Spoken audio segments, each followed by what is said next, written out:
this right here is the star that's going to go supernova. So this is the star before it goes supernova. Okay. This is the star after supernova, right? So this is the supernova now. And when you compare the brightness of that single star, you are outshining all of the stars in the galaxy, which is freaking amazing. And what you're seeing here is that, look at the brightness of this thing. You could see that this is an intense energy. So the supernova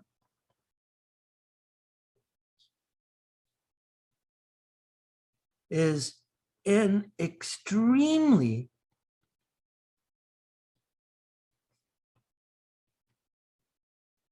intense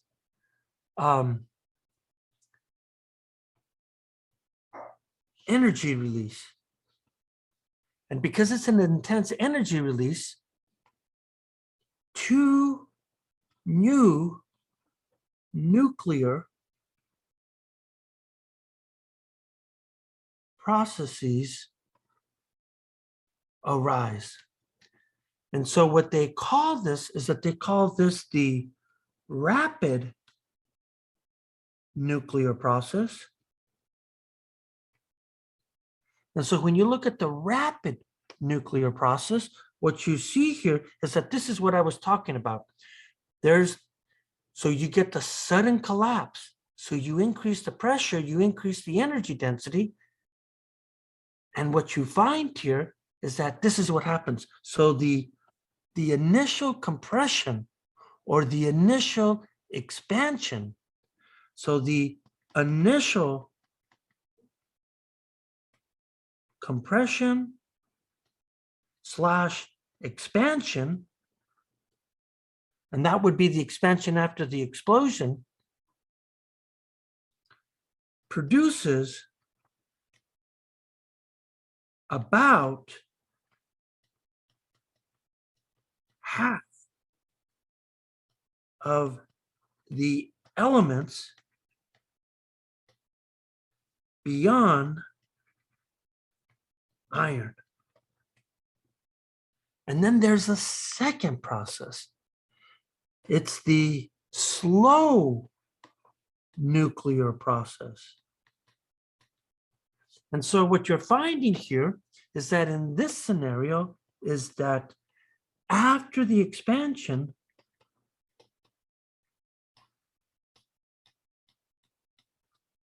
it's still very intense. So after the expansion, I should say, of the explosion,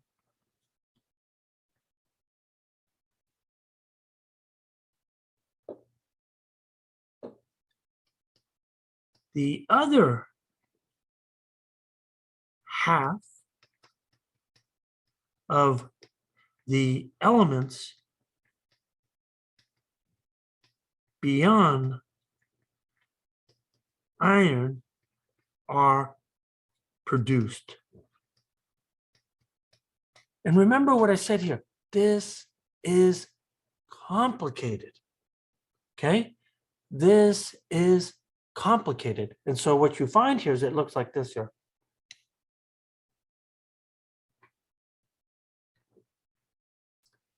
So what you're finding here is that there's a table. And when you look at this table here, here's what we're looking at.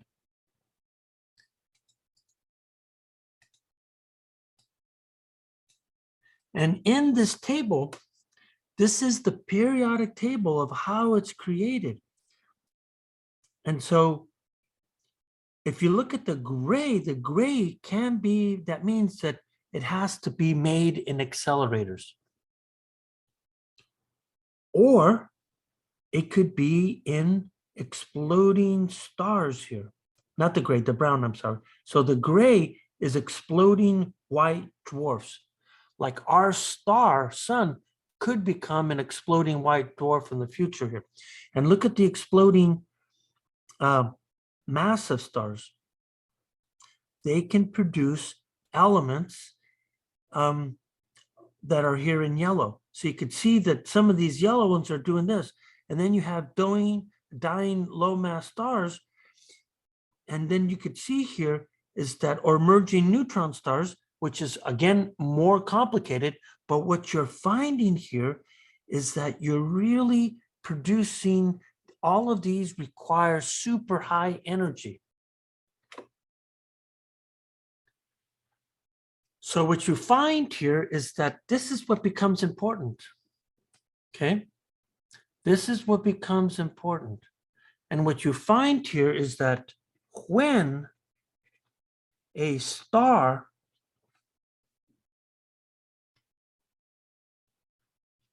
explodes as a supernova,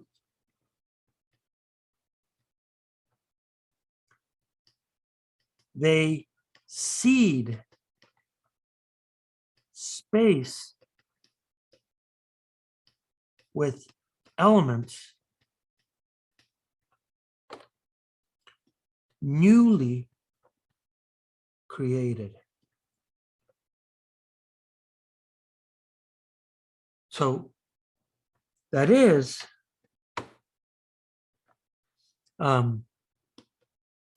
they shoot out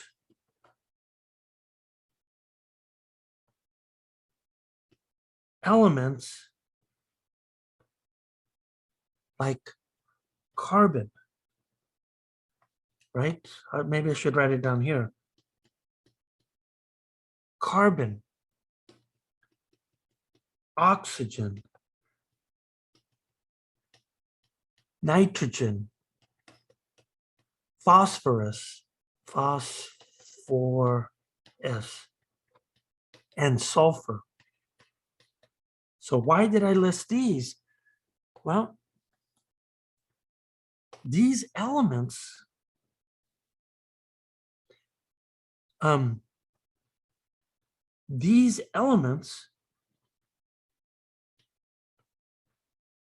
are required for life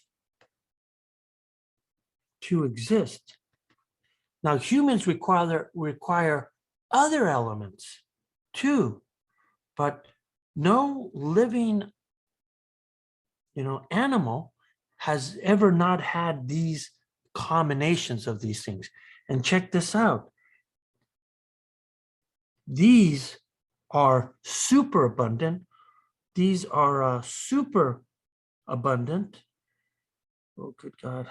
Abundant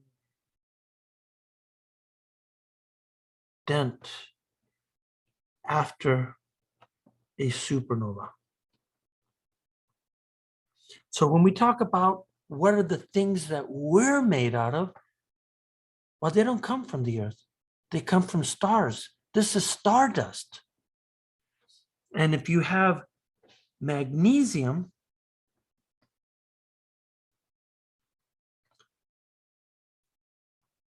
oops, there's a C there, silicon, iron, we can just keep going there, aluminum. And I think the other one is, what's the other element that's in rocks? Calcium. Well, these elements are the dominant, I think dominant's the right word, the dominant composition of many common rocks. And then, if I could just keep going on here, but there are rarer elements.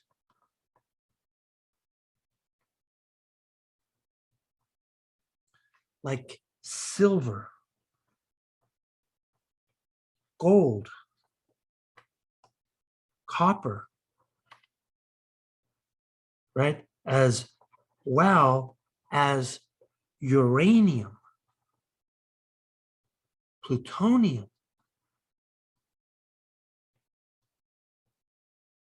and of course, silver, gold, and copper are really, really good conductors here. So in ending here, I'm then going to ask a simple question. I have a wedding band, right? My wedding band or ring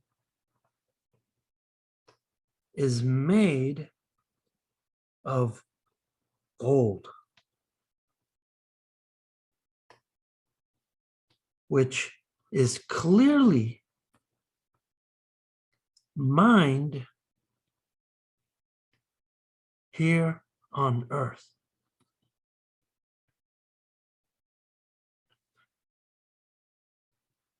But Earth did not create the gold, since it does not have the fusion ability to make it, right? It is not capable of making it.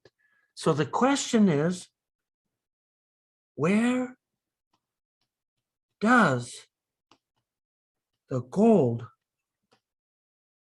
come from to make my ring? And the answer is that it's stardust from exploding stars. We are made of stardust from exploding stars. Yes, the sun can make carbon, and it will be able to make oxygen at some point. And it might be able to make a trace amount of nitrogen, but it will not make phosphorus, and it will not make sulfur. It doesn't have the pressures to actually do that.